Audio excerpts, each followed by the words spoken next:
Today a very crucial episode. You can already see it here in the background because today I'm driving the Audi that will define the future of the brand, and it is this one.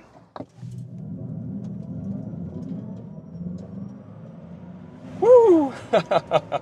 So that was 0 to 90 kilometers an hour. There's a good acceleration, definitely. It's a rear-wheel drive only model. It's electric, and we're here on this closed course, rally style racing.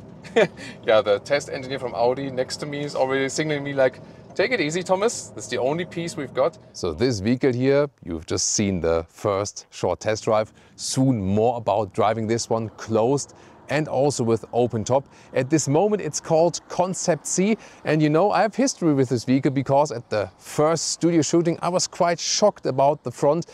This was also the intention of Audi, to really make a wake-up call of a kind of reset or going back to the roots in exterior and also in the interior design. And I loved pretty much everything about the vehicle.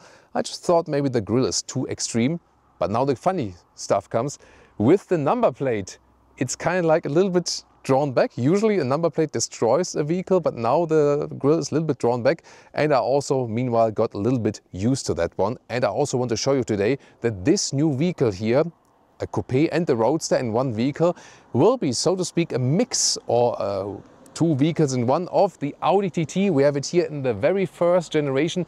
This specific vehicle here from 2000, of course, in this classic Audi silver. And on the other side, the Audi R8, we also have it here in the first generation, this specific vehicle here with the V8 from 2010. And that also shows purely visually that the new upcoming Audi sports car is a mix between the R8 and the TT. Lengthwise here with about 4 meters 52 or 178 inches, it is rather an R8. But the original idea, how it is in driving, that's still more lightweight and also power-wise maybe comes closer to the TT. So ideas from both vehicles, and we're soon going to show you even more historical vehicles where they also took ideas from. So this is Thomas with Autogefühl in 4K, full screen, full length with the Audi Concept C. And when you say now, this is pure concept, 90% is almost final, how it looks like and also how it will drive and so on. So yes, it is a first hand-built vehicle, but it is very, very close to the production. I also made my own 3D rendering, how I was thinking maybe how the front looks a little bit less dramatic when you take some part of the lower part away, because it's still large in a vertical sense, but not that large, you know, in the width. And if you then compare past Audi grills, you have to say it is again reduced to the max. And Audi has listened to the feedback from the fans, because also I, was saying, go for real Audi rings again. You know, these ones you can actually really touch. They're from aluminum.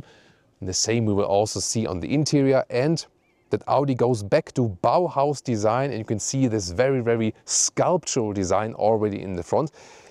If some now say, yes, this has a resemblance to the recently presented new Jaguar Type 00, I think it was.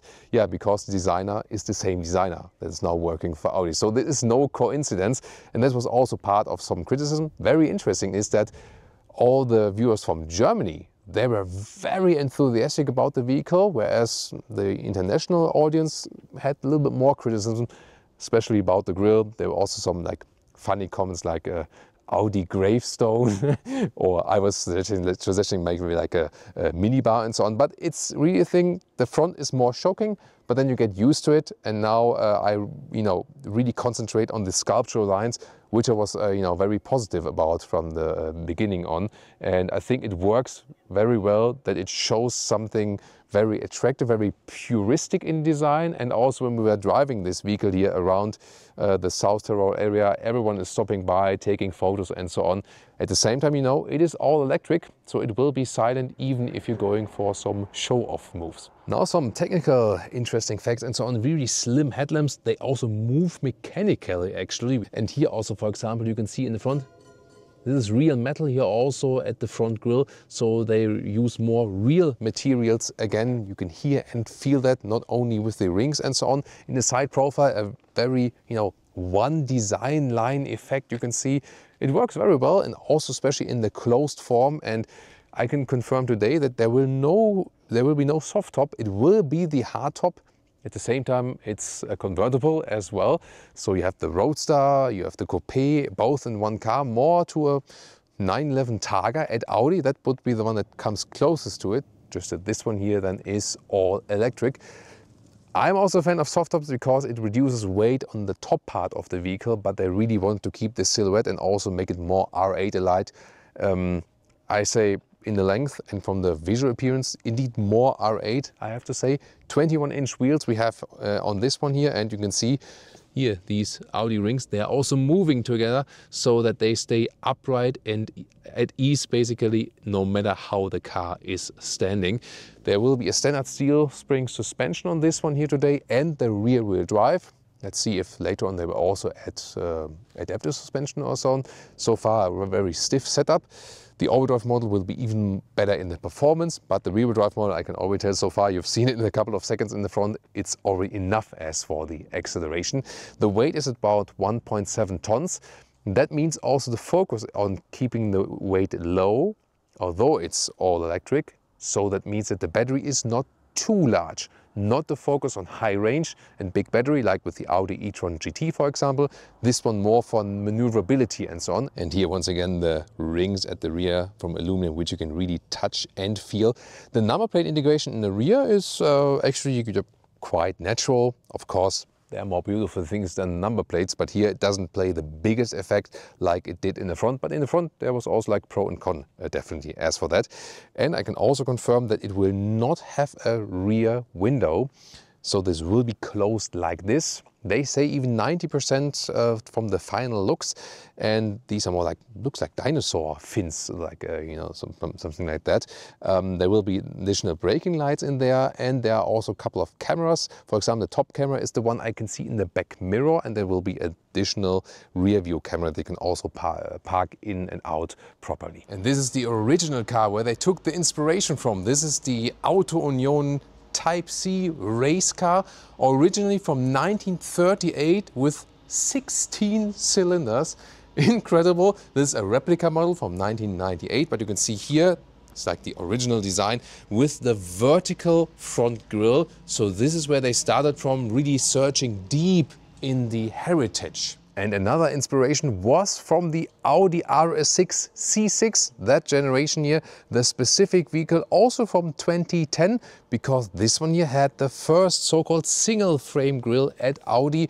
And you see the resemblance is a mixture of all these influences. Here, of course, you can say it looks cool, it looks striking, but then again, for some it was like too wide maybe. That's why they shrink it now again in the new concept. And here, of course, with the real large Audi rings, you can also touch and feel. So which one is the one of your favorite past Audis, and how do you think how they managed to combine it now in the Concept C? Now to the spectacular interior. With the touch, the door is opening. Welcome to the new Audi interior that will define the future from 2027. Here, fabric on the inside of the doors, in this case, all light. And you can hardly see any high gloss black. That's the scheme. Here also classic window levers, for example, for the controls. This one will be to press to open the door from the inside. And there's also the lamination here for the windows, that it's quite also when you're driving close. Oh, great camera work from Leah. And then here, the steering wheel with real Audi rings on the airbag cover, and also this like this tube style round, like we know, for example, from my Audi S5, and real buttons here at the steering wheel. Boost button on the left side here. These ones you can go up and down to control the digital instruments. Right side here for selecting the driving modes, and with real Audi clicking sounds. And for example here, you know, like everything galvanized or anodized. And once again, do you see any high gloss black? Hardly, just the outside part here actually, but not on the interior. Then in this case also fabric seats, sport seats with integrated head restraints. We'll also soon test the comfort of these. And there are more things to come in the interior, so stay tuned. And now let's open the roof one more time. Always a spectacular effect here with the hardtop. And yeah, that will hopefully be a little bit smoother than the final version as well. This one here, like a hand-built model, as I said. I'm a big fan of the soft tops, but of course, I mean, if you have the hard top, also has advantages, you know. But to me, soft tops have more advantages. Weight goes quicker. You can usually do that at a higher speed, and so on and so on. But tell me, what do you think? You can also lower the window for Leah, that you can film better here in the inside cockpit. And wow, what a complete change. So this vehicle here will first launch in 2027. And then that's why it's also so important. It will lead the way for all other Audi models as well. It's not only about this one sports car that will be, of course, sold just in very tiny numbers, but all the ideas from the exterior design and also from the interior design, the functionality, going back to the roots with Audi, will go into all new Audi models, no matter in which segment they are. Not in the 2026, so there will be new Audi models in 2026. We'll keep you updated with on that. But after this one here is launched, then all new Audi models will have actually this. And yeah, once again, hardly any high gloss black. The main things about the vehicle, first of all, I said with the steering wheel that you have these real buttons here again, and also with Audi click sound and so on. It will also account for the climate unit. Here at the moment, it's basically drawn on there. So this is not the final climate unit. This is still with touch. But they said or promised me that this will also get a real Audi climate unit, like we know from my Audi S5, for example. And here also you will be able to turn, you know, real stuff with metal knurling around and so on. And I really appreciate it, because that's what we have been missing as Audi fans from the most current models, for example. Then the seats, gotta say, they are not the best in comfort yet. Maybe there will be some final updated one, then we can tell you more with the final vehicle. At the moment, it is a very sporty seat, yeah, where you do lose comfort and you say, maybe I don't want to go on the longest road trip, but for sporty driving, then it's actually fine. And yeah, I think it's pretty cool that we don't have any high gloss black here, because that was another thing, of course. Then the screen here, about 10-inch. This can be retracted, actually. We can soon show that to you again. It doesn't have the full functionality yet, but this will have also a new software and hardware background. And this idea of only showing what is necessary is also once again taken from the TT and the R8. Not from this first generation maybe, but more from the second generation each, which just had the Audi virtual cockpit and no infotainment system at all. And we also know it, for example, from the, I think it was even the Audi A3, where the screen actually popped out. So we don't know yet if this one will be the final solution. But what is clear, that the screen in this new Audi will be called Audi C, I don't know. It can be somehow, you know, hidden away, maybe in parts. We'll have to see about the final solution. And here, this is the button here in the lower part. And when you use this one, you can actually pull out the screen. There we go, there it comes. Yeah, and this is like the solution where I say, when I don't need it, I might just hide it because I want to focus on driving or so, and then it's gone again. But let's see how it will be in the final version. You know, maybe from our studio episode, there's also this cubby hole here. They moved the function that was here before. Now that's the volume up and down, the volume jog. So now I press on the left side and then I can open this one here. You can put some things in there, but when it's closed, I can still basically see what's in there. So that's like another design idea. And a quick look at the digital instruments. Top part is the speed here, and then here, for example, I have a power meter here for this electric vehicle, of course. And you can also change something here in the instruments. This will also be possible to scroll in that. Yeah, very well visible. What do you think about that? This new interior concept, tell us in the comments. And now, guys, I'm driving the Audi of the future. Let's go. Yeah. There's a good acceleration, definitely. It's a rear-wheel drive only model. It's electric, and we're here on this closed course rally style racing. Yeah, the test engineer from Audi next to me is already signaling me like, take it easy, Thomas. That's the only piece we've got. No, of course, always safety first. But wow, it's like you feel the low center of gravity immediately. Of course, the battery pack is in the bottom part of the vehicle, and there's no recuperation set at the moment. As for leaving the throttle, so I use the brake pedal for recuperation. To me, that's fine. That also comes a little bit closer to combustion engine models. If there's, for example, just a little bit of engine brake. and it's very well to control. Typical Audi steering feel, very precise. Not many commands are needed that something happens on the road actually. And here you can see 90-degree corner. I turn the steering wheel 90 degree, so that's a lot of fun. You also hear a lot of stones underneath the vehicle because it's a somewhat dirty road, like a total B or even C road. Reminds me a little bit of Porsche 911 GTS, which is also not so insulated because this one here, the prototype, you know, later on it will be more silent in the final model. But that also proves a little bit my point.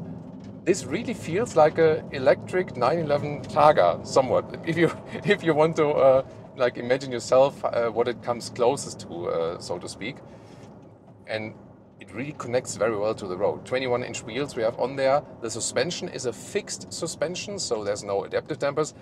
I would suppose that will be an option later on, but here at this moment, everything concentrated on the sporty driving, and that works very well. So it's a very neutral handling also. This is not supposed to be a dramatic supercar with the best performance ever and $250,000 of price. Yeah, it will still be expensive, but it's also supposed to be working as a grand tour here on the Alpine roads and so on.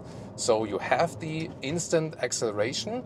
At this moment, the suspension is set really, really stiff, but I heard they also want to work on that. And when, for example, later on adaptive dampers come, that might also give you a little bit more comfort. And here the asphalt is really dry and nice. Shall we try really pinning it down? Let's see what happens.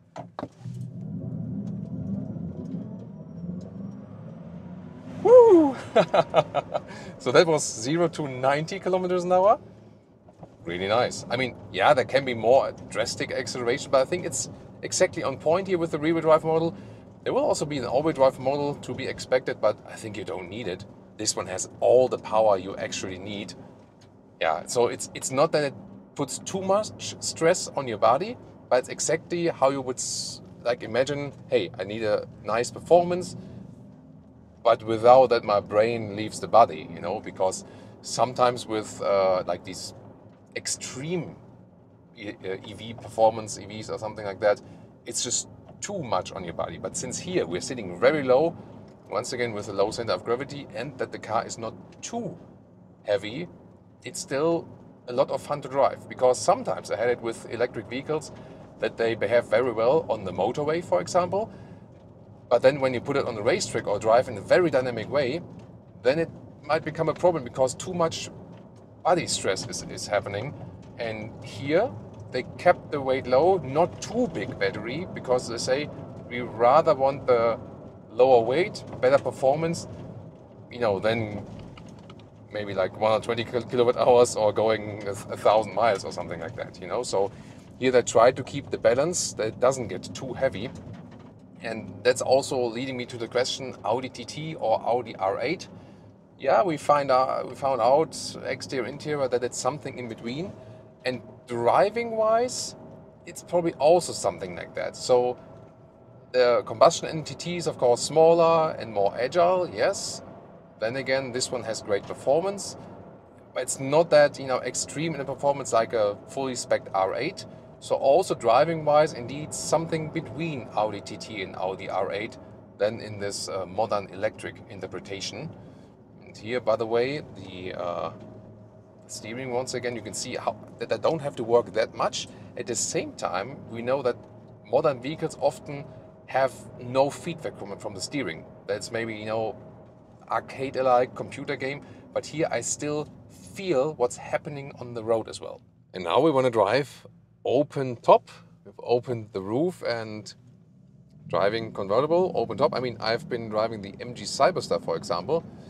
It's maybe the one that comes closest to that, but it's a very rare thing so far. And the cool thing is, the thing that you might miss the sound when you're driving open top. It has something, of course, when you have like a 6 or 8 cylinder sound when you're driving open top, but it's cool in a different way because you hear something from the surrounding and you can enjoy the silence. So especially here in this great alpine landscape, you totally get into a different mood, you know. So you look at the mountains, you know, and the grass, and it's really, really beautiful.